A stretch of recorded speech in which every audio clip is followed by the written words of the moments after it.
నమస్తే. సామాన్యుడి చేతిలో సామాజిక అస్త్రం నెంబర్ 1 న్యూస్కి స్వాగతం. నేను రవీంద్ర. కాక్రోచ్ జనతా పార్టీ ఇదేదో అధికారికంగా పార్టీ కాదు, పార్టీగా రూపొందించబడలా.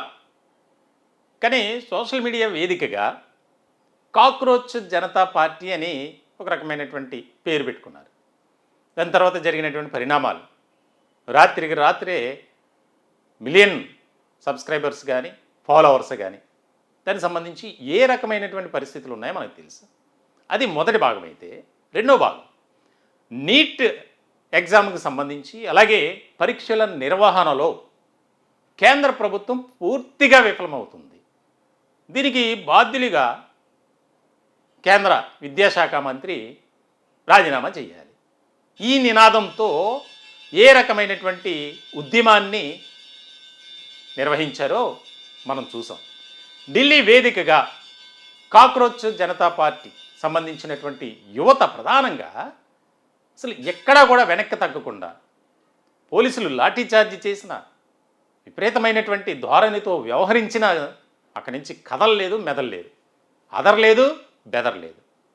అయితే ఇప్పుడు ఎందుకు ఈ టాపిక్ తీసుకొచ్చాను అంటే యువత ఒక వేదికపైకి వచ్చి ఐక్యంగా పోరాటం చేస్తే, ఉద్యమం చేస్తే, నిరసన తెలియజేస్తే ఎట్లాంటి ప్రభావం చూపిస్తుంది అనేది ఒక ప్రత్యక్ష ఉదాహరణగా మనం చూసాం.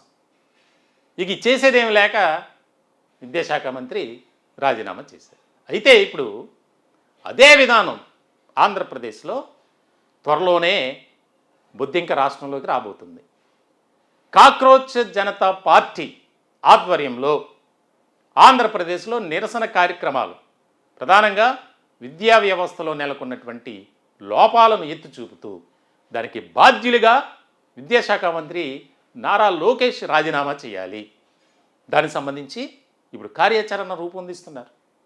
మరి ఇక్కడ ఏ రకమైనటువంటి పరిణామాలు ఉంటాయో, పరిస్థితులు ఏర్పడతాయనేది తెలియదు. ఢిల్లీ వేరు, ఆంధ్రప్రదేశ్ రాజకీయాలు వేరు.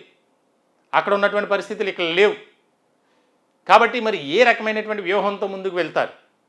వారు ప్రధానంగా డిమాండ్ చేసేది మెగా డిఎస్సిలో అనేక అక్రమాలు చోటు చేసుకున్నాయి. మెగా డిఎస్సిని పూర్తిగా రద్దు చేసి దానికి సంబంధించి బాధ్యుల్ని కఠినంగా శిక్షించాలి.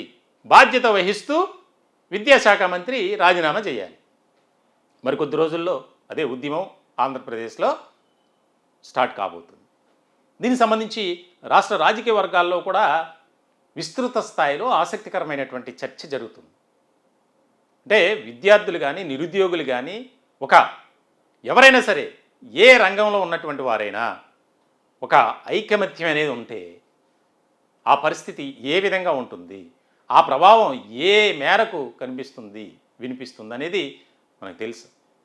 అంటే ఇప్పటి వరకు కలిసి రాక, ఎవరో కూడా ముందుకు వెళ్ళలేక, సాహసం చేయలేక ముందుకు కానీ కాక్రోచ్ జనతా పార్టీ దానికి సంబంధించినటువంటి సభ్యులు సాధించినటువంటి విజయం అసలు ఎక్కడా కూడా వెనక్కి తగ్గల.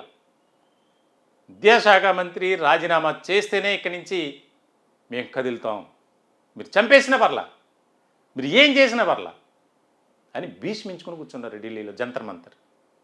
ఎలాంటి పరిస్థితులు ఉన్నాయో మనం చూసాం. మరి ఆంధ్రప్రదేశ్లో అదే రకమైనటువంటి, దాంతోపాటు కూటమి ప్రభుత్వం ఏ రకమైనటువంటి హామీలు ఇచ్చింది, వాటిని ఎందుకు నిలబెట్టుకోలేదు, వాటి మీద కూడా మేము పోరాటం చేస్తాం, ఉద్యమం చేస్తాం.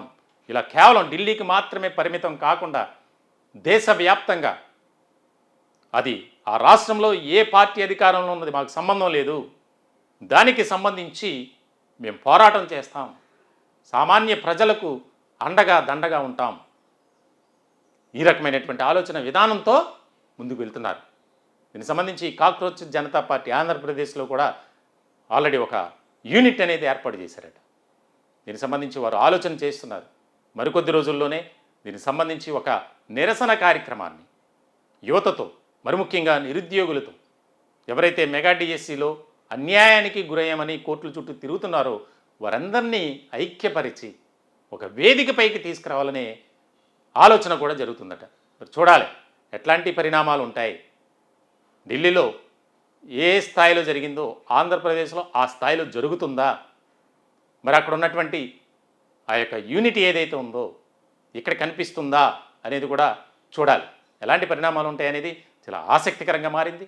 కానీ కాక్రోచ్ జనతా పార్టీ సభ్యులు మాత్రం దానికి సంబంధించి మేము ఎక్కడ అన్యాయం జరిగితే యువతకు కానీ మహిళలకు కానీ చిన్నారులకు కానీ మరి ముఖ్యంగా నిరుద్యోగులకు అది ఏ ప్రభుత్వం అయినా సరే దానిపై ఒత్తిడి తీసుకొచ్చేందుకే మేము కలిసికట్టుగా పనిచేస్తామని కాక్రోచ్ జనతా పార్టీ సభ్యులు చెప్తున్నారు. చూడాలి ఏపీలో ఎలాంటి పరిణామాలు చోటు చేసుకుంటాయనేది. ఈ టాపిక్పై మీ విలువైనటువంటి అభిప్రాయాలు కూడా కామెంట్ రూపంలో తెలియజేయండి. దయచేసి మా ఛానల్ని సబ్స్క్రైబ్ చేసుకోండి. Thank you.